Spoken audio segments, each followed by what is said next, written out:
Saudara-saudari yang terkasih, di hari Minggu yang ke-6 pagi hari ini spesial ini kurnya dari mungkin Bapak Ibu juga kok koyo ora wong lingkunganku ini dari berbagai penjuru ya, betul ya. Ya, ini kur dari PUPR.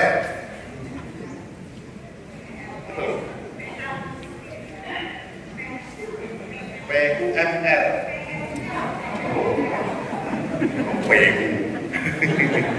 Dari PML, Pusat Musik Liturgi, betul, yang di Kota Baru itu ya. Oh ya, mereka dengan inovasinya sekaligus juga memberi contoh untuk kita bagaimana bernyanyi yang baik. Maka mereka menjadi teladan for seluruh dunia. Saudara-saudari yang terkasih, orang yang mengagungkan kekuatannya sendiri itu tidak berkenan di hadapan Allah. Sebaliknya, orang yang percaya akan Allah, hidupnya akan subur dan berbuah seperti diungkap dalam bacaan pertama. Dalam bacaan Injil, Tuhan bersabda, "Berbahagialah hai kamu yang miskin," dan lain sebagainya, berbahagia, sabda bahagia. Lalu celakalah kamu, hai kamu yang kaya, dan lain sebagainya. Bukan berarti yang kaya ini kaya ini salah, orang kaya salah, tetapi konteksnya pada saat itu orang-orang kaya, orang-orang berkuasa banyak menindas rakyat kecil, banyak menindas orang-orang miskin. Maka situasinya dibalik sedemikian rupa. Yang berbahagia malah orang miskin. Di zaman sekarang mungkin spontan kita itu memberontak dengan kalimat itu ya. Berbahagialah kamu hei orang miskin. Berbahagia piye? Nek orang duit mosok seneng ya kan enakan jadi orang kaya punya duit banyak, mau pergi kemana-mana, plesir kemana-mana bisa, keluar negeri bisa, mungkin juga makan enak ke restoran mana bisa, perahu mie ayam terus. Nah, ini situasinya pada saat Yesus bersabda, memang demikian, orang kaya, orang berkuasa menindas rakyat kecil, sehingga sabda itu muncul. Saudara-saudari yang dikasihi dan mengasihi Kristus, apa yang disabdakan Yesus ini menandakan bahwa mungkin tidak bisa dirasakan sekarang kebahagiaan itu, tetapi kebahagiaan kekal itu akan dirasakan setelah mereka yang miskin, mereka yang tertindas, mereka yang dicela, dianiaya karena Yesus Kristus itu suatu saat karena kesetiaannya kepada kehendak Allah nanti akan merasakan kebahagiaan yang bukan hanya sementara tetapi kebahagiaan kekal dalam kerajaan surga. Maka yang menjadi pertanyaan di zaman sekarang, apakah orang miskin itu bisa berbahagia, mencicipi kebahagiaan ketika masih di dunia ini? Oke, nanti akan dibahagiakan karena kesetiaan kita kepada Tuhan akan dibahagiakan di kerajaan surga, bahkan kebahagiaan kekal. Tetapi apakah pernah mencicipi kebahagiaan di dunia ini? Saya bandingkan dengan sebuah cerita. Ada seorang anak laki-laki kecil bernama Paijo.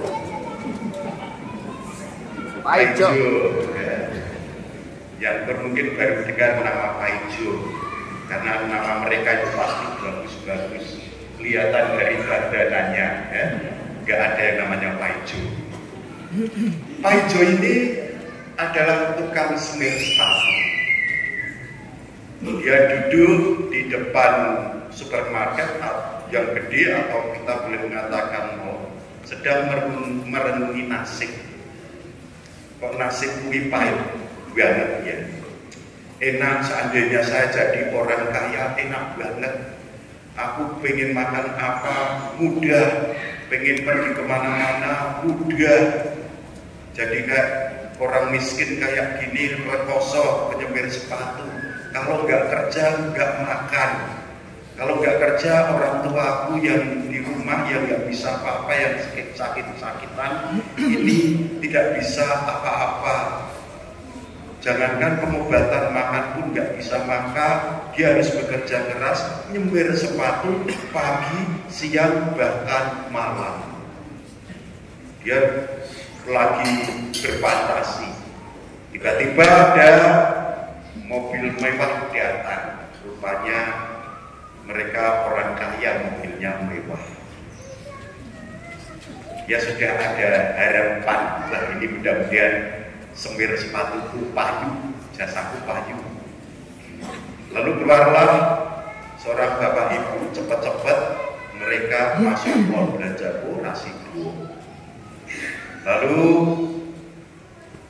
dia batin, seandainya aku bisa duduk di mobil itu, seandainya keluarga punya mobil seperti itu, seandainya aku jadi orang kaya, pasti aku akan bahagia. Lalu kaca jendela mobil mewah itu turun, yang bagian tengah otomatis ya, bukan pakai engkol ya. Nampaklah seorang anak kecil seusia dia dan tampan orang priayi, bersih, wajahnya putih seperti saya mungkin. Nah, ternyata anak di dalam mobil itu, anak kaya itu membatin, alangkah senangnya jika aku dapat hidup bebas seperti tukang semir itu, batinnya. Lalu kemudian anak kaya itu melambaikan tangan pada Pak Ijo supaya mendekat. Pak Ijo bergegas, seneng, wah iki jasaku payu, nyemir sepatu. Ternyata ditawari, maukah kamu menggantikan aku? Sekarang duduk di kursi ini, di kursi di mobil ini, dan nanti hidup menggantikan aku. Sudah benar-benar pintu dibuka otomatis. Lalu ternyata Pak Ijo melihat anak kaya itu lumpuh, kakinya lumpuh. Lalu spontan Pak Ijo menjawab, tidak, saya mau jadi penyemir sepatu saja. Lalu terjadi perbincangan singkat di sana. Si anak kaya itu sebetulnya lumpuh karena kecelakaan, sebuah kecelakaan. Orang tuanya yang protektif akhirnya lebih super protektif lagi terhadap dia karena dia anak tunggal, anak satu-satunya.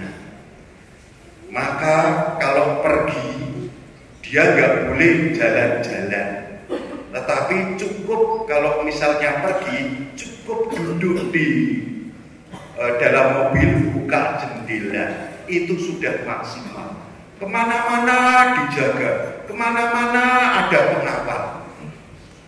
Overprotective ternyata membuat dia tidak senang, tidak bahagia, karena kayak dirampas kebebasannya, dirampas kebahagiaannya. Maka dia, anak kaya itu pengen hidup bebas seperti tukang semir sepatu itu. Saudara-saudara yang terkasih, overprotective itu bisa saja melanda kehidupan kita. Misalnya kalau pacaran, sing cowok iki cemburunan, punya pacar, pacarnya baru salaman dengan cowok-cowok lain, kuwi wis nesu-nesu, sudah dianggap kamu selingkuh ya, padahal pun salaman. Nah, bagaimana kalau misalnya dia sedang sekolah atau kuliah, kalau belajar kelompok, emang harus belajar kelompok itu harus dengan cewek semua. Padahal murid-murid kan biasanya di kuliahan atau di sekolah itu ada cowok cewek ya, seperti itu. Baru pacaran sudah overprotective kayak gitu, ditinggal kapok ya. Ada suami istri yang putri ini cemburunan. Suaminya lagi duduk di depan, lalu kemudian beranjak nyapu-nyapu resik-resik halaman depan, kemudian diparani dijak ngobrol oleh seorang janda. Itu saja sudah dari dalam rumah, dari jendela sudah getem-getem. Wah, iki mesti bakal selingkuh tenan. Begitu sedang bincang-bincang masuk dalam rumah, itu sudah digebrak meja, sudah dilempari gelas dan piring. Nah ini kita boleh cemburu, tapi ya nggak terlalu gitu. Itu namanya cemburu. Nah, basa Jawane cemburu buta ngapur. Ya ini kadang-kadang punya pasangan ya kayak gitu. Enak itu nggak punya pasangan. Siapa sekarang nyemburoni? Orang duwe pacar, orang duwe bojo, contohnya Romo. Saudara-saudari yang terkasih, kuncinya adalah sebetulnya apapun keadaan kita, kalau kita mau bersyukur, kita akan merasakan kebahagiaan. Tapi kadang-kadang kita itu gampang iri, melihat tetangganya punya mobil baru, iri. Aku duwene kok motor, aku duwene kok tontel, gampang iri ya. Melihat temannya itu bisa pergi ke luar negeri, iri. Kok aku paling-paling rekreasi kok mau ninggon gembira rokok misalnya, mungkin sudah mewah ya bagi orang lain. Atau mungkin pelaku-pelaku nenggon jalan Gedung Kuning atau jalan-jalan di kota gede, iri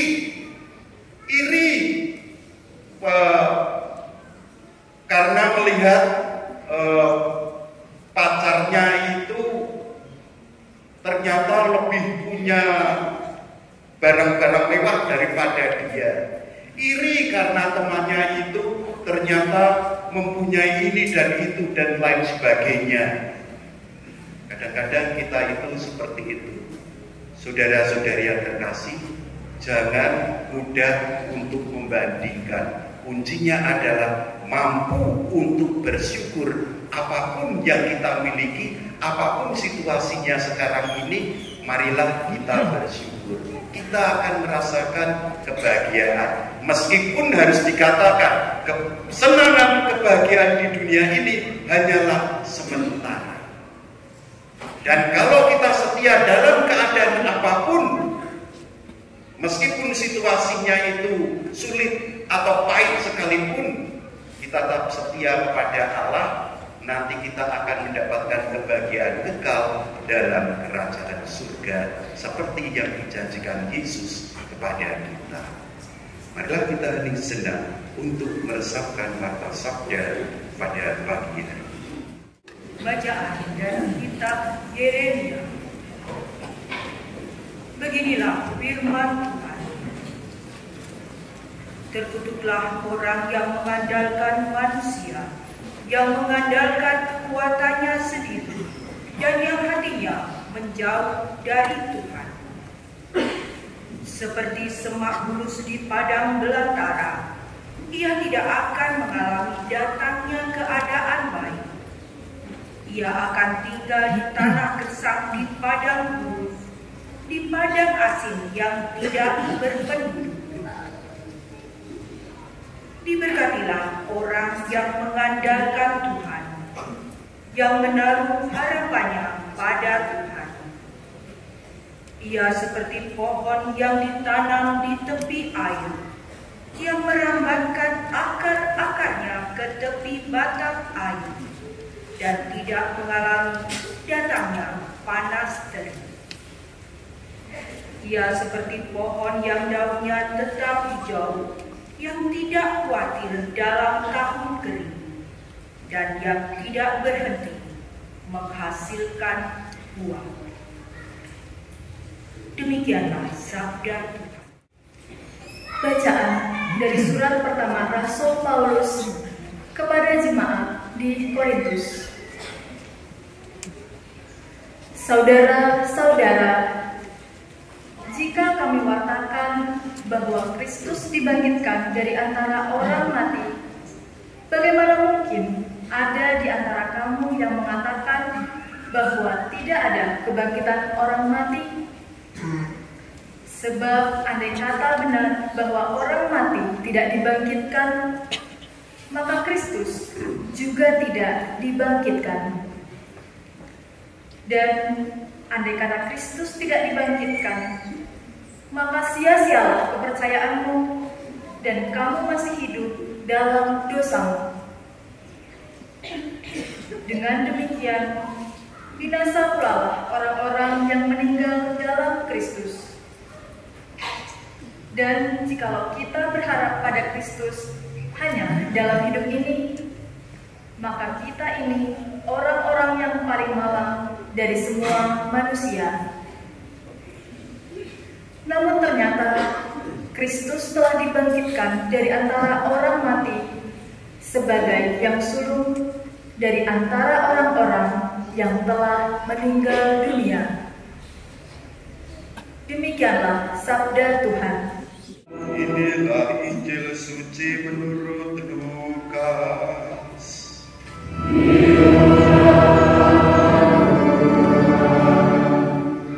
Sekali peristiwa Yesus turun dari sebuah bukit bersama dengan ke-12 rasul dan berhenti pada suatu tempat yang datar. Di situ berkumpul sejumlah besar murid-muridnya dan banyak orang lain yang datang dari seluruh Yudea dan dari Yerusalem, serta dari daerah pantai Tirus dan Sidon. Lalu Yesus memandang murid-muridnya dan berkata, "Berbahagialah hai kamu yang miskin, karena kamulah yang punya kerajaan Allah. Berbahagialah hai kamu yang sekarang ini lapar, karena kamu akan dipuaskan. Berbahagialah hai kamu yang sekarang ini menangis, karena kamu akan tertawa. Berbahagialah kamu jika kamu dibenci, dikucilkan, dan namamu dicela serta ditolak demi Putra Manusia. Bersukacitalah pada waktu itu dan bergembiralah, sebab sesungguhnya upahmu besar di surga. Karena demikian juga nenek moyang mereka telah memperlakukan para nabi.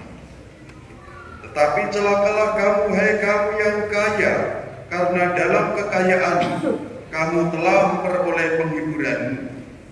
Celakalah kamu yang sekarang ini kenyang, karena kamu akan lapar. Celakalah kamu yang sekarang ini tertawa, karena kamu akan berduka cita dan menangis. Celakalah kamu jika semua orang memuji kamu, karena demikian juga nenek moyang mereka telah memperlakukan nabi-nabi palsu." Demikianlah sabda Tuhan.